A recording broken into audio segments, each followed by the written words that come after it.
नए साल में और क्या कुछ आकांक्षाएं? देखिए, एक साल सरकार को बने हो चुका है और सरकार के एक साल पूरा होने के पश्चात में भी आप देखते हैं कि राजस्थान में एक बहुत ही अच्छा सकारात्मक ऊर्जा का संचार हुआ है।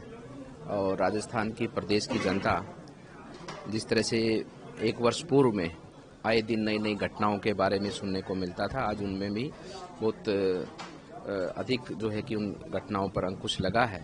और आने वाले समय पर जो विकास की नींव रखी है, अब आने वाले समय पर उस पर आपको निर्माण होता हुआ हमें लगता है कि पूरे प्रदेश में हम सबको दिखाई देगा और एक बेहतर व्यवस्थित रूप से राजस्थान आगे बढ़ेगा। महाराज जी, पूर्व मुख्यमंत्री अशोक गहलोत ने कहा है कि प्रधानमंत्री जी जब थाली बजवा सकते हैं तो असम में दो समुदायों को एक नहीं कर सकते। देखिए, ऐसा नहीं है। कांग्रेस को तो कार्य है देश के बढ़ते हुए विकास के ऊपर टिप्पणी करना और माननीय प्रधानमंत्री जी पर विशेष रूप से, क्योंकि कांग्रेस के हाथ में कुछ बचा नहीं है। और माननीय प्रधानमंत्री जी न केवल भारत के लोगों को एक साथ जोड़कर और चाहे किसी भी प्रकार से कोई आपस में वहां पर जो भी विवाद है उसके समाधान हेतु निरंतर प्रयासरत है। अगर इसी स्थिति में अगर कांग्रेस होती तो आज ये घटनाएं आपको प्रदेश के हर जिले में, हर प्रदेश में देखने को मिलती। लेकिन वहां पर भी स्थितियों को नियंत्रण में करने के लिए माननीय प्रधानमंत्री जी और हमारे गृह मंत्री जी निरंतर प्रयासरत है और आपको उसके अच्छे परिणाम वर्तमान में भी देखने को मिल रहे हैं और आगे भी और अच्छा देखने को मिलेगा। जिलों वाले जो मामले हुए 9 जिले और 3 संभाग खत्म कर दिए गए, उस पर भी अशोक गहलोत ने टिप्पणी करी है और भजनलाल सरकार को नाकारा निकम्मा। देखिए, एक एक विधानसभा को जिला बना देना, एक एक दो विधानसभा को जिला बना, वो केवल राजनीतिक स्वार्थ के लिए उन लोगों ने राजस्थान की जनता के साथ में कांग्रेस ने धोखा किया था। और केवल जिला बनाना और जिले की बनाने की भावना उनकी क्या थी? राजस्थान के विकास को आगे बढ़ाने की भावना नहीं थी, ना कि उस क्षेत्र को विकास के पथ पर आगे बढ़ाने की भावना नहीं थी। केवल जिला बनाने की भावना उनकी ये थी, एक तो राजनीतिक लाभ लेना और दूसरा जिला घोषित करने से पहले मैं तो मानता हूं और मेरी मांग है कि सरकार, हमारी सरकार उस पर जांच करे कि जिला घोषित करने से पहले वहां पर जिले के आसपास की संपत्तियां किन किन लोगों ने खरीदी थी, वहां पर जमीनें खरीदी थी कांग्रेस के लोगों ने। और जैसे जिला घोषित होने के पश्चात में 8-6-7 महीनों के अंदर ही उन्होंने वो संपत्ति बेच के निकल पड़े। और वहां के लोगों को आज ये दिन देखना पड़ रहा है कि वहां पर अनावश्यक रूप से लोगों को एक झूठा सपना उन लोगों ने दिखाया, जो कि राजस्थान के हित में सही नहीं था। जिला बनाना आवश्यक है, जहां जरूरत है उसको जिला बनना ही चाहिए, विस्तार होना प्रकृति का नियम है। लेकिन जिला कहीं बनता है तो उस जिले का कार्य भी तो राजस्थान की प्रदेश की जनता ही आगे बढ़ाएगी, क्योंकि उसका आर्थिक भार भी राजस्थान की प्रदेश की जनता पर ही आना है, कांग्रेस सरकार पर नहीं आना है, राजस्थान की जनता पर आना है। और माननीय भजनलाल जी ने बहुत अच्छा निर्णय किया है, जो आवश्यक है उसको जिला बनाना वर्तमान में भी रखा है और आगे भी जब बनाने की आवश्यकता पड़ेगी तो हमारी सरकार जिला नया बनाएगी भी, लेकिन आवश्यकता के अनुसार, क्योंकि राजस्थान के प्रदेश के हित में हमें सोचना है, ना कि एक विशेष स्थान के लिए सोचना है।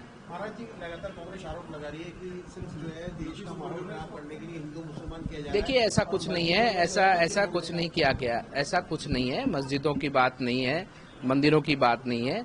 जो सही है उसकी बात है, जो सही है उसकी बात है, जिसका अधिकार है उसकी बात है। और जिन लोगों ने किसी के हमारे पूजनीय स्थलों पर आक्रमण कर उनको कब्जा किया है, तो क्या जिनका प्रॉपर्टी है, जिनका मकान है, जिनका दुकान है, जिनका मंदिर है, क्या उनको आज न्याय नहीं मिलना चाहिए क्या? तो न्याय ही तो मिल रहा है और उसके अलावा कुछ नहीं है। महाराज जी, एक तरह तो बांग्लादेश में हिंदुओं पे अत्याचार हो रहे हैं और दूसरा एक रिपोर्ट के हिसाब से भारत में कई बांग्लादेशी अवैध रूप से रह रहे हैं, आधार कार्ड तक बना लिया गया है। देखिए, कांग्रेस तो यही चाहती है ना कि अपने देश पर अतिक्रमण हो। हमारी सरकार सीएए का बिल लेकर आई, उस पर क्यों विरोध हुआ? इसीलिए हुआ क्योंकि कांग्रेस नहीं चाहती है कि देश के अंदर एक स्थिर और अच्छी व्यवस्था चले। कांग्रेस तो यही चाहती है कि देश में उनके बिरादरी के लोग, उनके मानने वाले लोग, और जो उन लोगों को, ऐसे लोगों को संरक्षण दे जो उनके लोग बनकर रहे।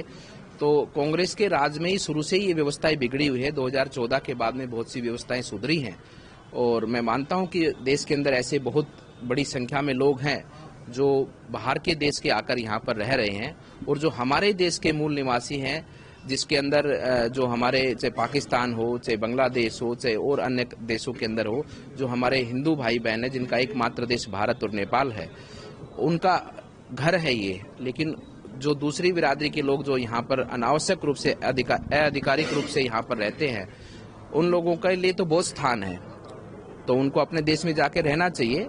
ये देश भारतवासियों का है, भारत की सभ्यता संस्कृति मानने वाले लोगों का देश है। छोटा सा जवाब करके एक तरफ तो हिंदू मुसलमान किया जा रहा है, प्रधानमंत्री की तरफ से अजमेर में चादर भिजवाई जा रही है। कौन सा हिंदू मुसलमान किया जा रहा है, मुझे नहीं समझ में आती। कौन सा हिंदू मुसलमान किया जा रहा है? सब हिंदू हैं, सब सनातनी हैं और सबका डीएनए एक ही है। कांग्रेस आरोप लगा रही है कि राजस्थान में जिस प्रकार से हिंदू मुसलमान किया जा रहा है, उसके बावजूद राजस्थान में क्राइम का जो है वो बढ़ता जा रहा है, उस पर बात नहीं करनी। भैया मैं ये पूछता हूँ, कौन सा हिंदू मुसलमान जो आपराधिक गतिविधियों में सम्मिलित रहता है, अगर आप उसको मुसलमान कहते हो तो वो आपका विचार है, आपकी सोच है। भारतीय जनता पार्टी या भारतीय जनता पार्टी का व्यक्ति वो तो केवल अपराधी को देखता है, और जो अपराध में सम्मिलित होता है चाहे वो किसी जाति धर्म का हो। अब उसमें एक जाति विशेष के, एक धर्म विशेष के लोग ज्यादा पाए जाते तो उसमें हमारी क्या गलती है? अपराध तो जो करता है और जो अपराधी है, अब वो एक ही जाति धर्म विशेष का व्यक्ति ज्यादा अपराधों में सम्मिलित रहता है तो उसको उसके किए की सजा तो मिलती है। तो इसलिए अनावश्यक रूप से आरोप लगाने की बात नहीं है। जिस पर भी कार्रवाई हो रही है, जो गलत है उसी पर कार्रवाई हो रही है, और उसके अलावा कुछ नहीं।